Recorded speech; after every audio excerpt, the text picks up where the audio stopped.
नमोऽस्तुते व्यासविशालबुद्धे फुल्लारविन्दायतपत्रनेत्र येन त्वया भारततैलपूर्णः प्रज्वालितो ज्ञानमयः प्रदीपः नारायणं नमस्कृत्य नरं चैव नरोत्तमं देवीं सरस्वतीं व्यासं ततो जयमुदीरयेत्। ॐ श्री परमात्मने नमः।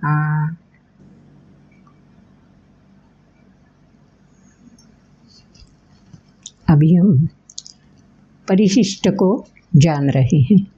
16वां और 17वां अध्याय परिशिष्ट के रूप में सामने आते हैं।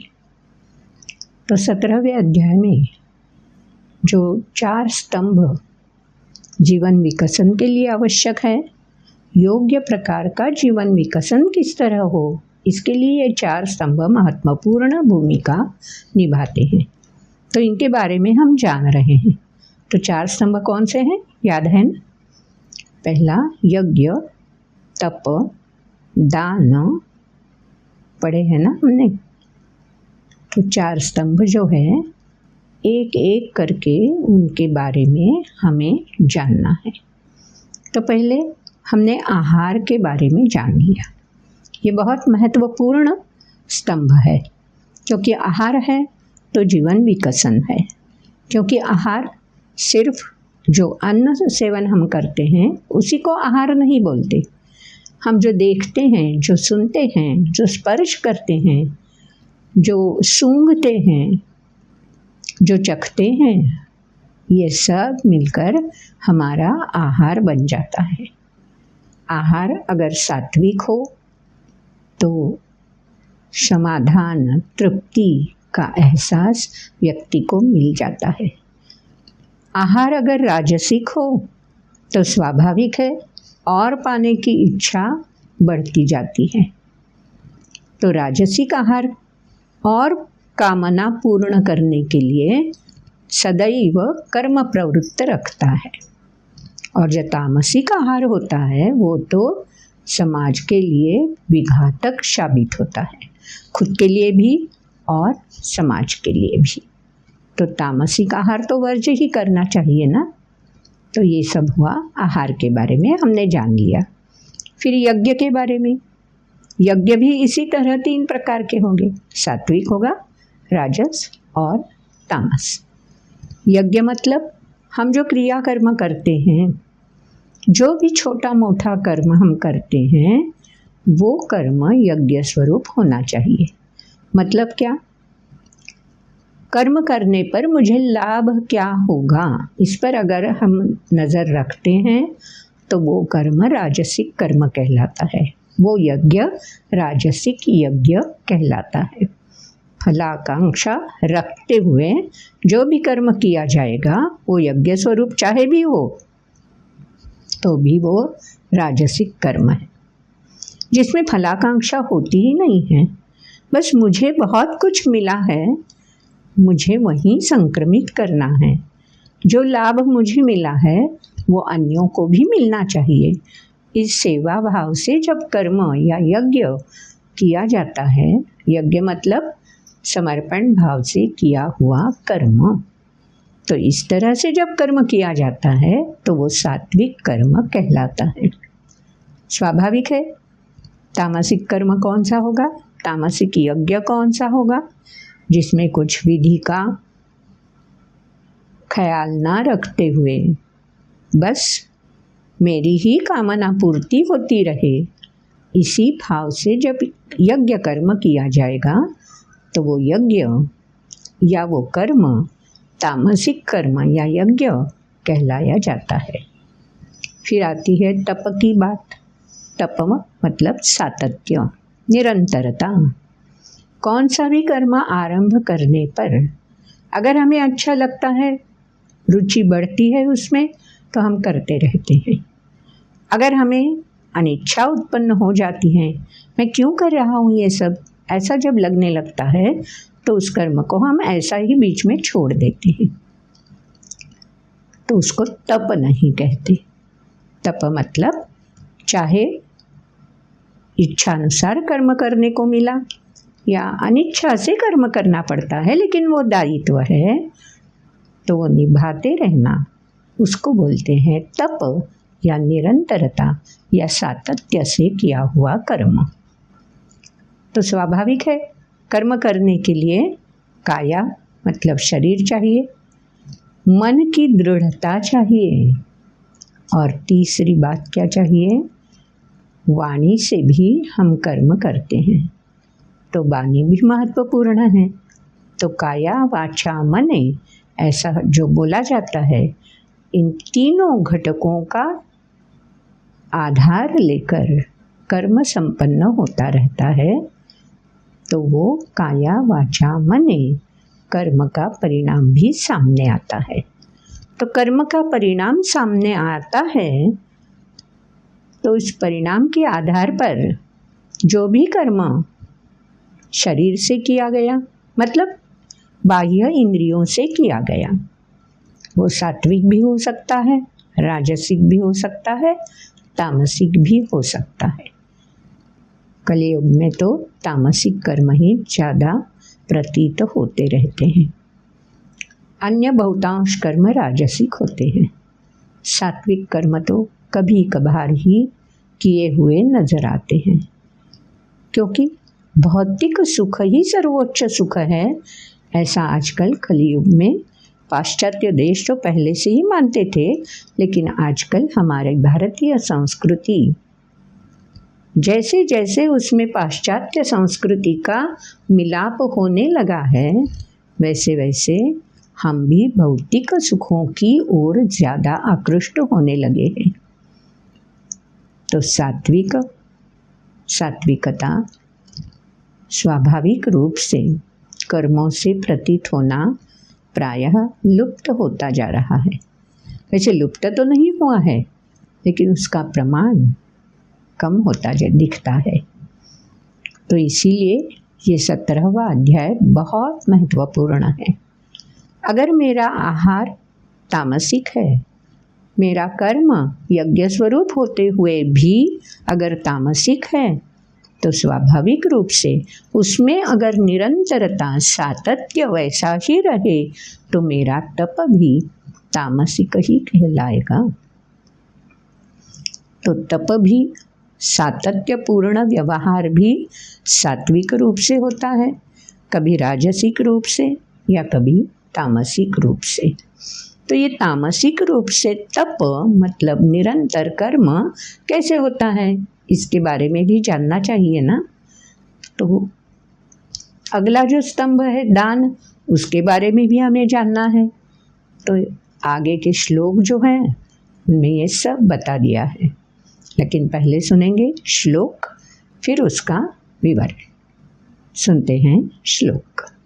मूढग्राहेणात्मनो यत्पीडया क्रियते तपः परस्योत्सादनार्थं वा तत्तामसमुदाहृतं दातव्यमिति यद्दानं दीयतेऽनुपकारिणे देशे काले च पात्रे च तद्दानं सात्विकं स्मृतं यत्तु प्रत्युपकारार्थं फलमुद्दिश्य वा पुनः दीयते च परिक्लिष्टं तद्दानं राजसं स्मृतम् अदेशकाले यद्दानमपात्रेभ्यश्च दीयते असत्कृतमवज्ञातं तत्तामसमुदाहृतम् ॐ तत्सदिति निर्देशो ब्राह्मणस्त्रिविधः स्मृतः ब्राह्मणास्तेन वेदाश्च यज्ञाश्च विहिताः पुरा तस्मादोमित्युदाहृत्य यज्ञदानतपः क्रियाः प्रवर्तन्ते विधानोक्ताः सततं ब्रह्मवादिनां तदित्यनभिसन्धाय फलं यज्ञतपः क्रियाः दानक्रियाश्च विविधाः क्रियन्ते मोक्षकाङ्क्षिभिः सद्भावे साधुभावे च सदित्येतत् प्रयुज्यते प्रशस्ते कर्मणि तथा सच्छब्द पार्थ युज्यते यज्ञे तपसि दाने च स्थितिः सदिति चोच्यते कर्म चैव तदर्थीयं सदित्येवाभिधीयते अश्रद्धया हुतं दत्तं तपस्तप्तं कृतं च यत् असदित्युच्यते पार्थ न च तत्प्रेत्य नो इह। ओम तत्सदिति श्रीमद्भगवद्गीतासु उपनिषत्सु ब्रह्मविद्यायां योगशास्त्रे श्रीकृष्णार्जुनसंवादे श्रद्धात्रयविभागयोगो नाम सप्तदशोऽध्यायः। श्लोक तो सुन लिए हमने। पहले जो विवरण सुना है उसमें निरंतरता मतलब तप, सातत्य कर्म में जो होता है उसको तपाचरण बोलते हैं। तो सात्विक तपाचरण और राजसिक तपाचरण के बारे में हमने सुन लिया है। अब आज का पहला श्लोक हमें बताता है तामसिक तपाचरण कैसे होता है।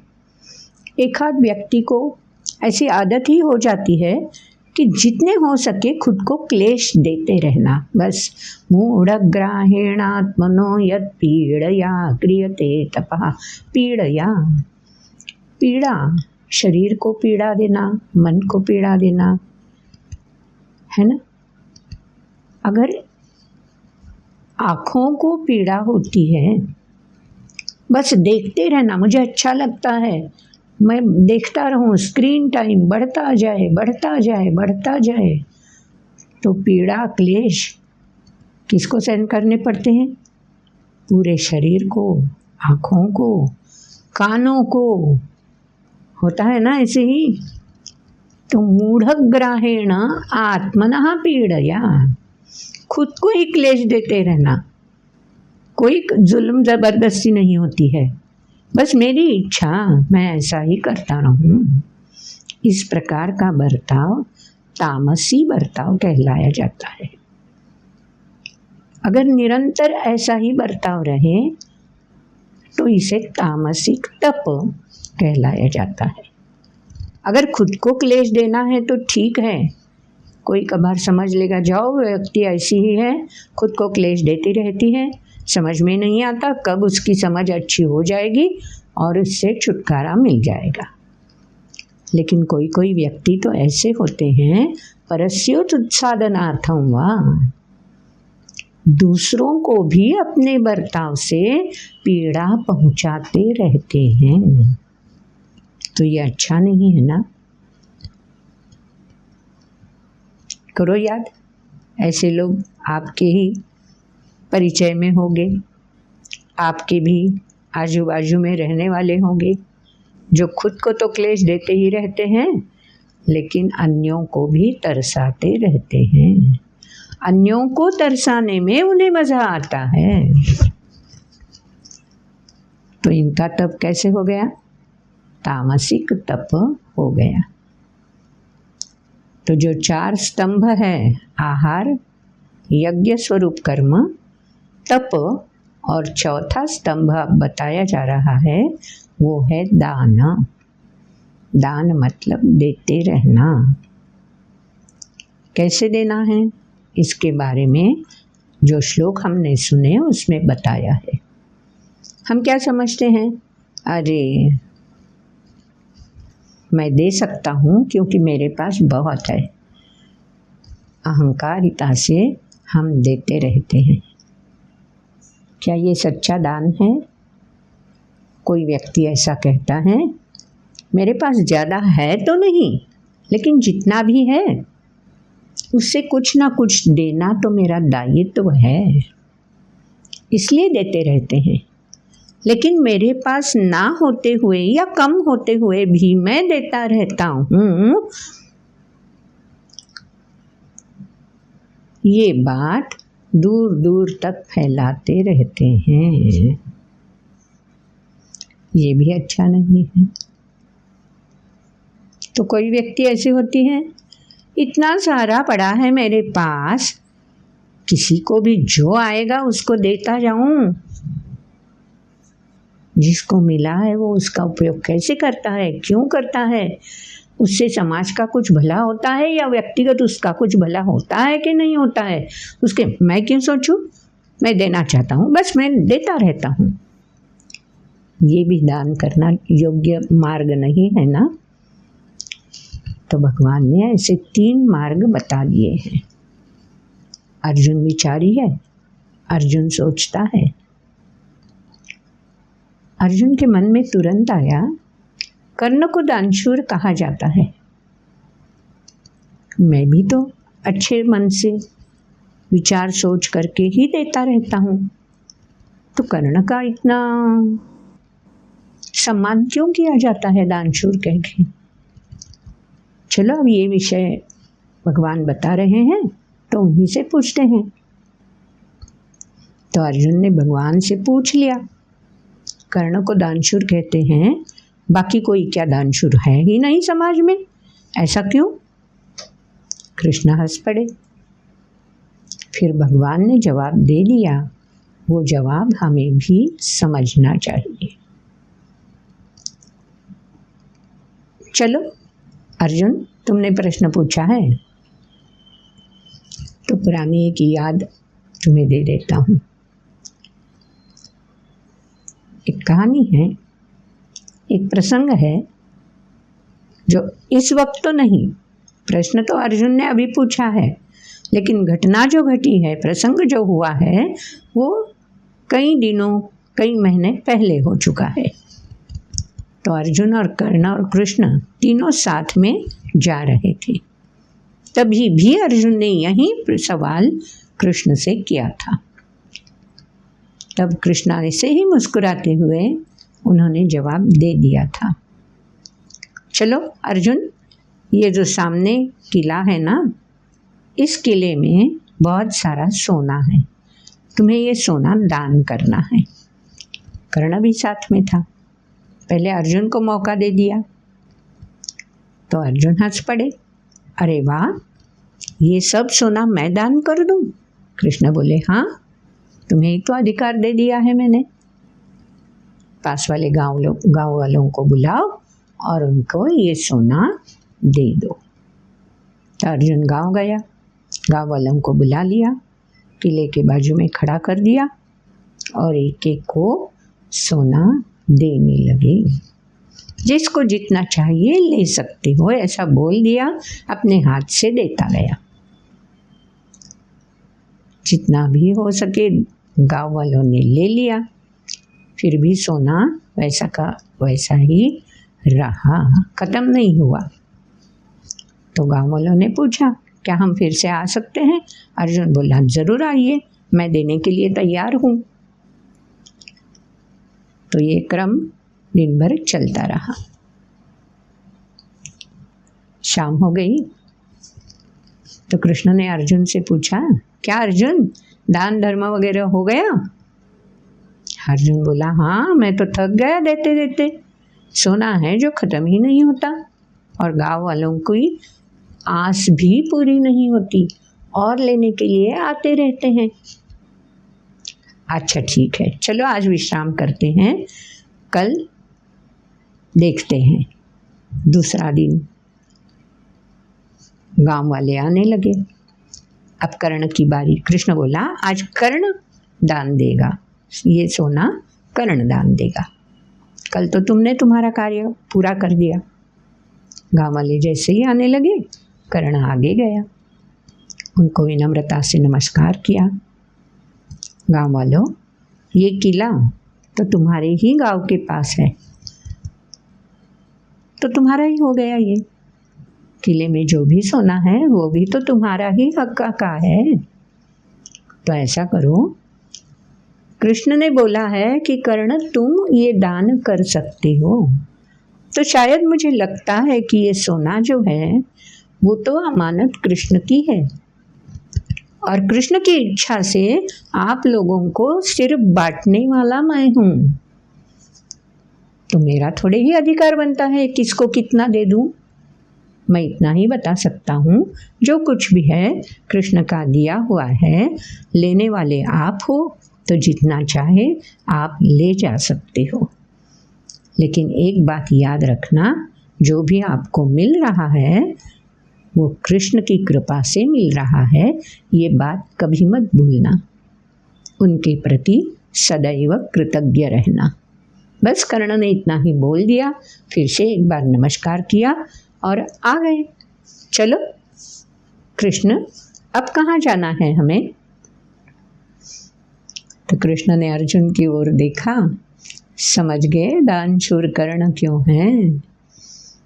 तो अर्जुन मन ही मन समझ चुका।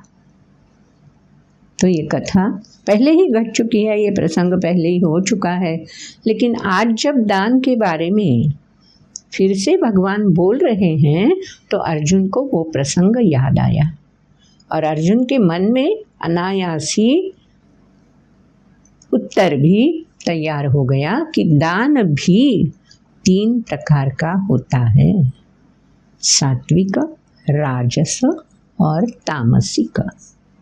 अर्जुन का दान जो उस प्रसंग में उसने किया था वो तो राजसिक दान था। कर्ण ने जो किया था वो तो सात्विक प्रकार का था। दान करते वक्त क्या याद रखना चाहिए इसके बारे में इस अध्याय में भगवान ने बोल दिया है, ताकि अर्जुन और कृष्ण तो व्यक्तिगत रूप से कृष्ण के सानिध्य में थे। आज हमारे पास कोई कृष्ण नहीं है, लेकिन कृष्ण का दिया हुआ बहुत कुछ हमारे पास है जो हम दान कर सकते हैं। तो दान करते वक्त क्या क्या ध्यान में रखना चाहिए, इन 3 श्लोक बताते हुए हमें समझ में आ जाता है। तो पहले सात्विक दान के बारे में लिख दिया है, देशे काले च पात्रे च।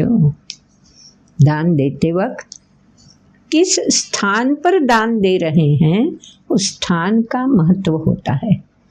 इसीलिए हम तीर्थ स्थल में जाते हैं और वहाँ दान पुण्य दान धर्म करके आते हैं। तो स्थान महात्म्य हमें मालूम है, तो स्थान का ख्याल रखना चाहिए। किसी चोर के अड्डे पर जाकर मैं मेरे संपत्ति का अगर दान करने लगूं तो क्या ठीक रहेगा? तो देश मतलब स्थान। दूसरी बात है काल, कब देते हो उसका भी महत्व है। अगर सामने वाले के पास भरपूर है और तुम ऊपर से उसको दे रहे हो तो वो क्या बोलेगा, मुझे तो इसकी ज़रूरत नहीं है, आप क्यों दे रहे हो? जिसको ज़रूरत है उनके पास जाओ। तो कब देना है उसका भी ख्याल रखना चाहिए। देशे काले च पात्रे च। पात्र मतलब व्यक्ति, जो ज़रूरतमंद है, जो कृतज्ञ रहने वाला है, जो सात्विक रूप से दिए हुए दान का संकल्पित होकर विनियोग कर सकता है, ऐसे ही व्यक्ति को दान देना उचित रहता है। तो देश, काल और पात्र, इसके बारे में दान करने से पहले ज़रूर सोचना चाहिए। तो अगर सामने कोई भी हो, समय कौन सा भी हो, व्यक्ति कौन सी भी हो, लेकिन जो कुछ भी स्वीकार करेगा वो मेरा गुणगान गाएगा, वो मेरी महत्ता के बारे में दूर तक बताता रहेगा। ऐसा ख्याल मन में लाके जो कुछ भी दान संकल्प करके दान देता है वो दान तो राजसिक हो गया, है ना। और तीसरा दान तो चाहे कुछ भी, कोई भी आए, कोई भी लेके जाए, उसका विनियोग कैसा भी करें, मुझे कोई फर्क नहीं पड़ता, चाहे समाज का उससे कल्याण हो या मैंने प्राप्त किया हुआ धन भी, विचार भी अगर गलत तरीके से प्राप्त किए हुए हैं और मैं उनका दान दे रहा हूँ तो वो भी तामसिक दान होता है। ऐसा दान तो कभी नहीं होना चाहिए। तो प्राप्त की हुई धन की राशि वो भी सच्चे कमाई होनी चाहिए, और दान जिसको दे रहे हैं उससे भी उसका विनियोग अच्छे काम के लिए ही होए इसका भी ख्याल रखना चाहिए। तो दान के बारे में ये महत्वपूर्ण बात 17वें अध्याय में भगवान ने बोल दी है। दान भी आँखों से हो सकता है, कानों से हो सकता है, वाणी से हो सकता है, स्पर्श से हो सकता है। दान के लिए भी पंच ज्ञानेंद्रिय जरूरी हैं। हर एक ज्ञानेंद्रिय अपना अपना कर्तव्य निभाते हुए, दायित्व निभाते हुए दान दे सकता है, लेकिन दान देते वक्त देश काल पात्र सात्विक भाव, राजस भाव या तामस भाव ये सब का ख्याल रखते हुए दान देना चाहिए। ये महत्वपूर्ण विषय भगवान ने इस अध्याय में हमारे सामने प्रस्तुत किया है। तो ये सिर्फ अर्जुन के लिए नहीं है, ये हमारी जीवन धारा होनी चाहिए। समाज के लिए अगर हम अच्छा कर्म करते रहें, समाज विकसन के लिए हम कष्ट उठाते रहें, तो वो भी हमारा योगदान ही होता है राष्ट्र विकसन करने के लिए दिया हुआ।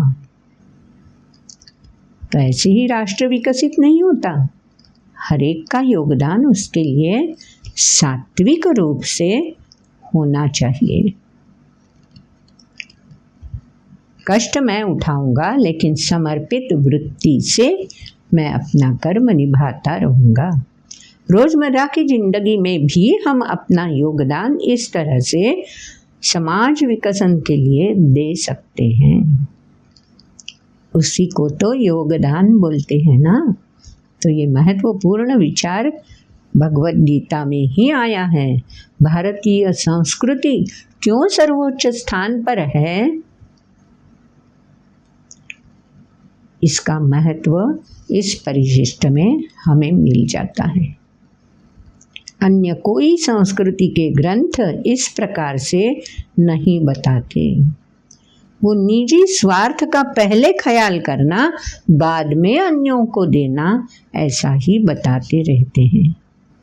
एक भगवद गीता ही हमारी संस्कृति की धरोहर है, जो बताती है खुद कष्ट उठाओ, लेकिन समर्पित वृत्ति से देते रहो, क्योंकि जो हमें मिला है वो वरदान स्वरूप मिला है, वो तो देना ही है ना। चाहे कष्टपूर्ण जीवन क्यों न बिताना पड़े। तो ये हमारी संस्कृति की रीढ़ की हड्डी जिसे बोलते हैं ना, वो है। तो इसी का विस्तार व्यापक रूप अगले श्लोकों में बता दिया है। ओम तत्सदिति निर्देशो ब्रह्मणस्त्रिविध स्मृतः ब्राह्मणास्तेन वेदाश्च यज्ञाश्च विहिताः पुरा। हमारे श्रुति स्मृति शास्त्र ग्रंथों में यही लिखा है, आहार, यज्ञ, तप और दान, ये 4 स्तंभ किस प्रकार से कर्तव्य रूप दायित्व समझकर निभाने हैं, इसके बारे में सखोल चिंतन इस अध्याय में हमें मिलता है। और ओम तत् सत, हर अध्याय के अंत में हम यही बोलते हैं ना, ओम तत्सदिति। तो यही 3 शब्दों का प्रयोग इस श्लोक में किया है। ओम मतलब प्रणव, नवता, विकसन की ओर जाना। इसीलिए तो ओम का शब्द महत्वपूर्ण है। वेदों की शुरुआत ओम से ही तो होती है, उसको प्रणव बोलते हैं। नवीनता स्वीकार करने के लिए तैयार रहना और नवीनता प्राप्त करने के लिए प्रयत्न करते रहना, यही तो ओम का संदर्भ है। और ये नवीनता किसके लिए चाहिए? तत्। तत् मतलब विश्वव्यापक चाहिए। सिर्फ मेरा विकसन हो, मेरा ही अच्छा भला हो, सिर्फ संपन्नता मेरे लिए हो, ऐसा ख्याल नहीं चाहिए। ओम तत् के लिए चाहिए, व्यापक विश्व के लिए चाहिए। और सत मतलब ये स्थायी रूप से होनी चाहिए। तत्कालिक स्वरूप में ये भाव नहीं चलेगा। दृढ़ता पूर्ण होकर, निश्चयात्मक बुद्धि से संकल्पित होकर अपना आचरण ओम तत्सत ध्यान में रखते हुए करना चाहिए। तो ओम कहाँ बोलते हैं, उसका अगले श्लोक में भगवान ने समाधान कर दिया है। तस्मादोमित्युदाहृत्य यज्ञ दान तप क्रिया। यज्ञ करते वक्त, दान क्रिया या तप कुछ भी करना हो तो ओम इति उदाहृत्य मतलब ओम का उच्चार करते हुए, मतलब तत् के लिए करना है, सत के लिए करना है, ये ध्यान में रखते हुए हमेशा नए नए संकल्प करते रहना चाहिए और वो पूरा करने के लिए कार्यमग्न रहना चाहिए। तो ऐसे कार्य करते वक्त ओम का उच्चारण किया जाता है। तत् का उच्चारण कब किया जाता है?